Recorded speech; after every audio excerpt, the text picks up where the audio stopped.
नमस्ते,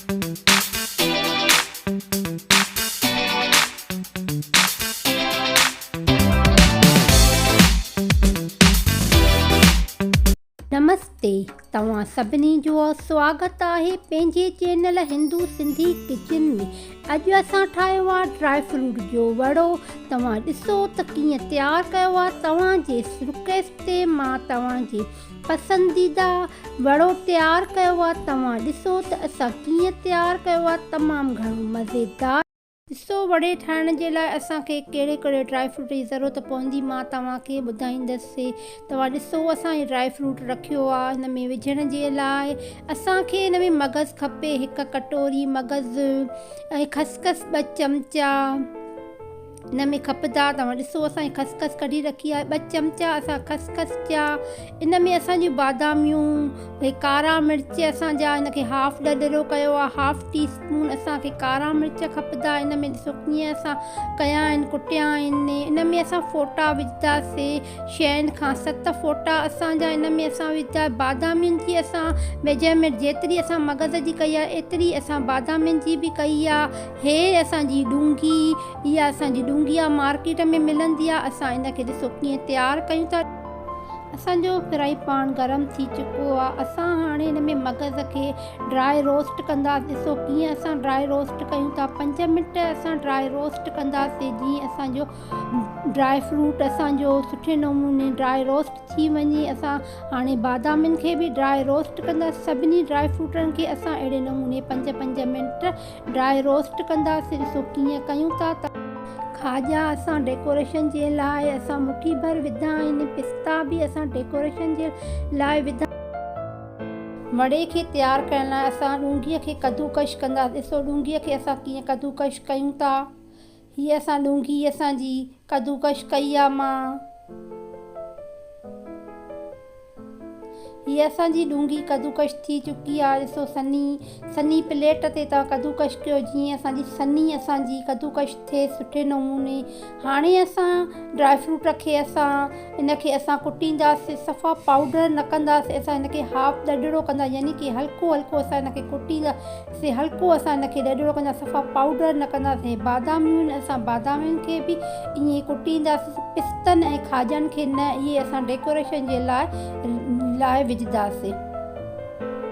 हाणे असां फ़ोटनि खे कुटियूं था। फ़ोटनि खे असां सफ़ा उनखे पाउडर कंदासीं, इन जो छिलको कढी छॾींदासीं। इन में असां पाउडर विझंदासीं वड़े तयारु करण जे लाइ। हे असांजो ड्राई फ्रूट आहे सॼो, असां इनखे कुटे छॾियो आहे। तव्हां ॾिसो कीअं कुटियो आहे। इनखे असां मिक्स कंदासीं। इन में असां ख़सख़स बि विझी छॾींदा। इनखे हिक करो मिक्स करे छॾींदासीं, जीअं असांजो ड्राई फ्रूट वड़ो सुठे नमूने तयारु थिए। इन में असां थोरा पिस्ता विझंदासीं, जेके डेकोरेशन जे लाइ असां रखिया हुआसीं। हाणे असां हिनजी मेजरमेंट कंदासीं, हिनजी बराबरि मेजरमेंट कंदासीं। कीअं कयूं था तव्हां ॾिसो। हे असांजी कटोरी आहे। असां हिन ते 3 वड़ा तयारु कंदासीं। इन में असां 1 कटोरी कईसीं ड्राई फ्रूट जी, मिक्स कयोसीं जेको ड्राई फ्रूट। हाणे असां 1 कई आहे, 1 हीअ ॿी आहे। तव्हां ॾिसो कहिड़े नमूने कयूं था। 1 करी कंदासीं। हीअ असांजी 3 कटोरी।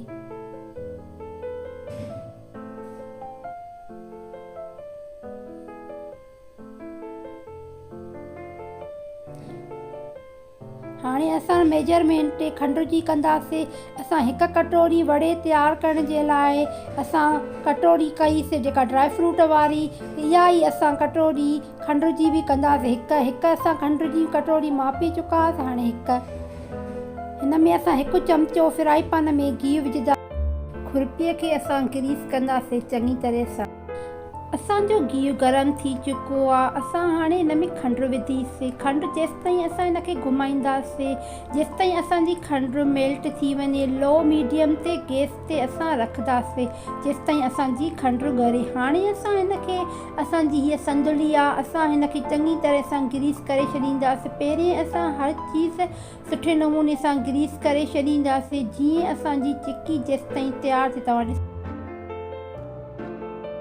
ॾिसो असांजी खंड कीअं मेल्ट थिए थी, हल्की मेल्ट थी चुकी आहे। हाणे असां हिन में थोरी सोडा विझंदासीं ऐं ड्राई फ्रूट हिनखे मिक्स कंदासीं। ड्राई फ्रूट खे गैस बंदि करे छॾींदा, सुठे नमूने असां हिनखे मिक्स करे छॾींदासीं। ड्राई फ्रूट वड़े खे असां चङी तरह सां मिक्स कयोसीं। ॾिसो असां कहिड़े नमूने हिनखे तयारु कयूं था। तव्हां ॾिसो हाणे असां हिनखे गिहु हणंदासीं जीअं असांजो शाइनिंग थी वञे। असांजो ड्राई फ्रूट वड़ो थोरो असां हिनखे गिहु हयोसीं। हाणे असां हिनखे हल्के हल्के हथ सां वेलींदासीं। तव्हां ॾिसो असां कीअं वेलियूं था, हिनखे सन्हो सन्हो कयूं था। जीअं तव्हां साइज़ पंहिंजे हिसाब मूजिबि करे सघो था, जेका तव्हांखे वणे। मथां असां डेकोरेशन जे लाइ ड्राई फ्रूट विझूं था, पिस्ता ऐं खाजा। असांजो यमी ऐं टेस्टी तयारु थियो आहे। तव्हां मूंखे ॿुधाइजो त तव्हांजो कीअं तयारु थियो।